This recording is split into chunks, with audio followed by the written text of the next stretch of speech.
8장 1절부터 11절 말씀을 읽습니다. 우리 묵상의 주제, 다시는 죄를 범치 말라.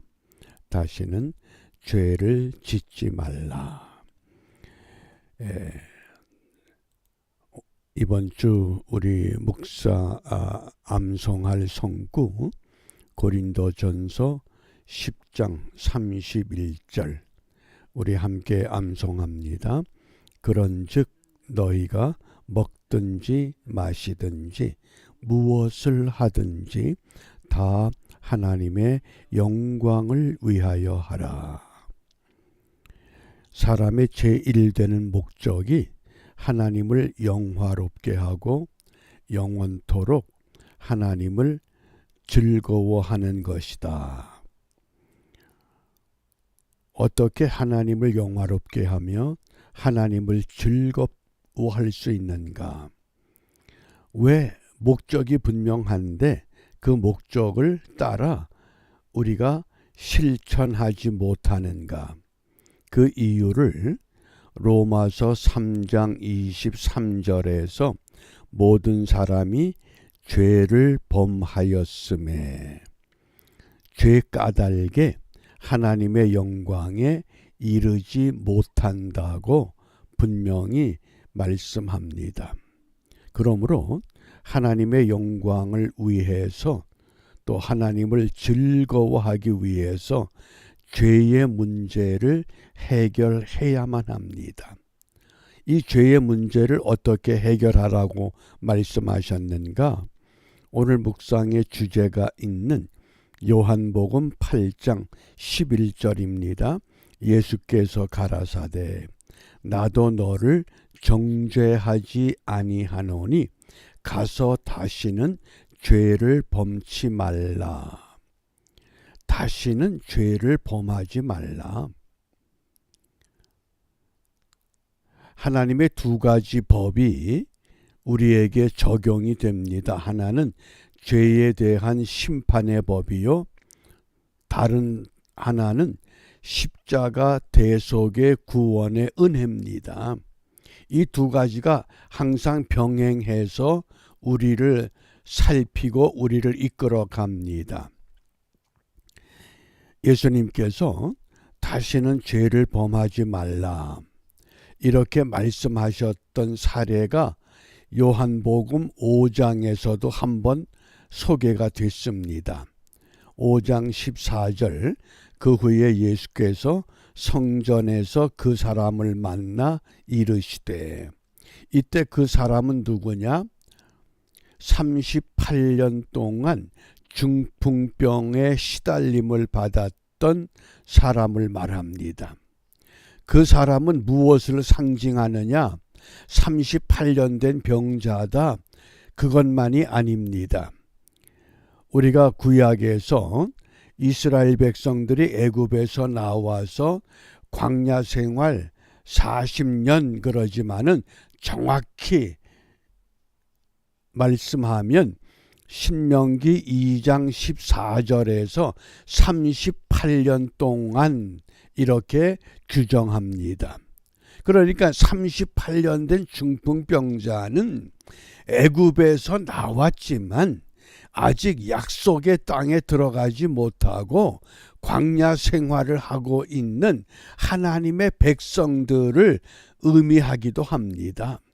그러니까 예수님께서 그 중풍병자, 광야의 이스라엘 백성들, 그들에게 부탁하기를, 보라 내가 나았으니 뭡니까? 병을 고침받았으니 구원은 받았으니 더 심한 것이 생기지 않게 다시는 죄를 범하지 말라. 요한복음 8장에서는 현장에서 간음하다 붙들려 온 여인을 향해서, 그 여인은 누굽니까? 곧 나를 의미하는 겁니다. 내가 그 여인과 같은 돌에 맞아 죽을 인생이었습니다. 요한복음 5장에서는 하나님의 백성들을 말합니다. 무엇 때문에? 하나님 나라의 새로운 질서에 들어가게 하기 위한 우리 하나님의 놀라운 은총의 사례입니다. 왜냐하면 예수님께는 죄를 사하는 권세가 있었기 때문에 그렇습니다. 그런데 오늘 성경은 우리에게 무엇을 말씀하느냐? 신명기 22장 22절과 24절에 보면 어떻게 현장에서 간음하다 붙들려 온 여자는 있고 남자는 없습니까? 이게 잘못된 겁니다. 성경의 율법에 의하면 남자와 여자를 둘 다 죽여야 된다. 그래서 이스라엘 중에 악을 제하라. 또 24절에 너희는 그들을 둘 다 성문으로 끌어내고 그들을 돌로 쳐 죽여야 된다. 전통 유대 사회에서 이 돌로 쳐 죽임을 받을 수밖에 없는 사형에 해당하는 죄가 세 가지입니다. 우상숭배, 살인, 음행. 그런데 요한복음 8장에서 오늘 이 바리새인들과 사두개인들, 서기관들은 누구를 끌고 왔습니까? 여자를 끌고 왔습니다. 남자를 끌고 오지 못했다고 하는 것은 이게 상징적인 겁니다. 우리가 구원은 받았지만 구원받은 자의 은총의 삶을 바르게 살아가지 못하고 있으니 끄집어내겠다는 겁니다. 그리고는 예수님 앞에 데리고 와서 자, 모세 율법에는 돌로 치라 그랬습니다. 어떻게 해야 될까요? 돌로 치라 그러면 로마법에 저촉이 됩니다. 로마의 당시 법은 사람을 죽이는 권한은 로마 정부에게 있습니다. 또 돌로 치지 말라고 하면 율법을 지키지 못하는 결과가 됩니다. 돌을 던지라고 해도 걸림이 되고 돌을 던지지 말라고 해도 걸림이 되는.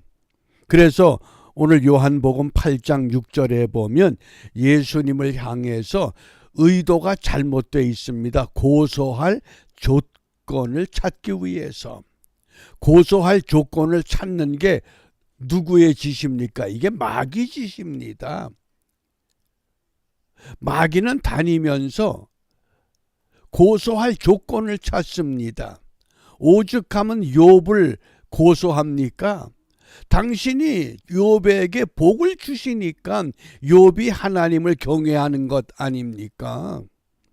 그렇게 이 마귀의 짓거리가 오늘도 우리를 들추어내서 이 사람이 이런 사람입니다. 이렇게 드러내기를 원합니다.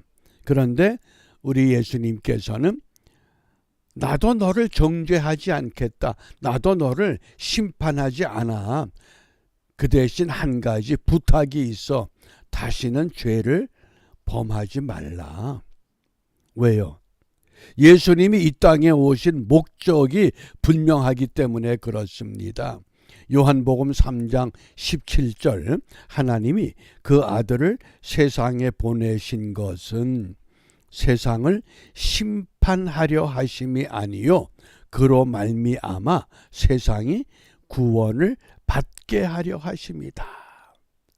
들추어내는 것이 목적이 아니라 그걸 덮어서 용서해서 하나님의 사람으로 반듯하게 세우는 것, 이것이 하나님의 의도라고 하는 겁니다.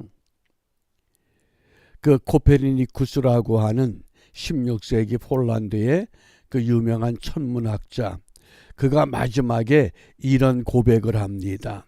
하나님, 나는 바울이 가졌던 특권을 원하지 않습니다.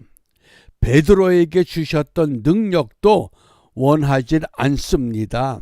다만 예수님 십자가 지실 때 그 옆에 있던 강도에게 베푸셨던 그 긍휼을 제게도 베풀어 주시옵소서. 예? 오직 주의 긍휼이 필요하다고 하는 겁니다. 무엇 때문에? 고린도후서 5장 21절에 하나님이 죄를 알지도 못하신 이를 우리를 대신하여 죄로 삼으신 것은 우리로 하여금 그 안에서 하나님의 의가 되게 하려 하심이다. 38년 동안 광야에 머물렀던 중풍병자와 같은 하나님의 백성들, 그들을 새로운 땅에 들여보내기 위해서는 다시는 죄를 짓지 말라. 오늘도 동일한 말씀으로 우리를 깨우치십니다. 너희가 구원받았다. 하나님의 자녀가 되었다. 이제는 하나님의 자녀답게 살아야 된다. 이렇게 우리를 향해서 간곡하게 말씀하십니다. 그러므로 오늘 우리가 무엇을 기도하느냐? 주님이 이 땅에 오신 목적이 누가복음 19장 10절에 인자가 온 것은 잃어버린 자를 찾아 구원하려 하십니다. 하나님의 아들이 이 땅에 오신 목적도 잃어버린 자를 찾아서 구원하기 위한 것이라고 하면, 우리가 그 예수님을 믿는다고 할 때 우리 또한 예수님처럼 잃어버린 자를 찾아야만 하는 것, 그것이 우리에게 주신 믿음의 본분인 줄 압니다. 그러므로 이 아침에 무엇을 기도하느냐? 용서받은 은혜의 열매를 찾아내게 하옵소서. 용서받은 기쁨이 있습니다.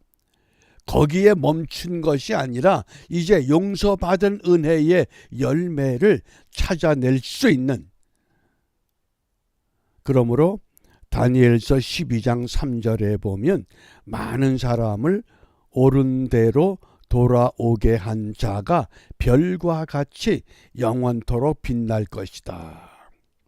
한 영혼을, 잃어버린 영혼을 찾아오는 그 사람들이 빛이 날 수 있다고 분명히 우리에게 약속하셨습니다. 우리가 그 약속을 받았습니다. 그것 때문에 용서받았습니다.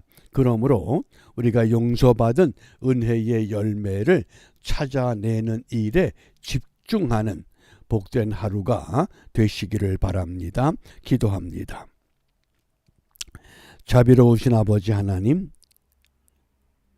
용서받은 은혜에 머물 것이 아니라 용서받을 기쁨을 기다리는 이 땅에 잃어버린 수많은 영혼들, 그들을 찾아 믿음으로 일으킬 수 있도록 우리 모두를 새롭게 하여 주시옵소서. 예수님 이름으로 기도합니다. 아멘.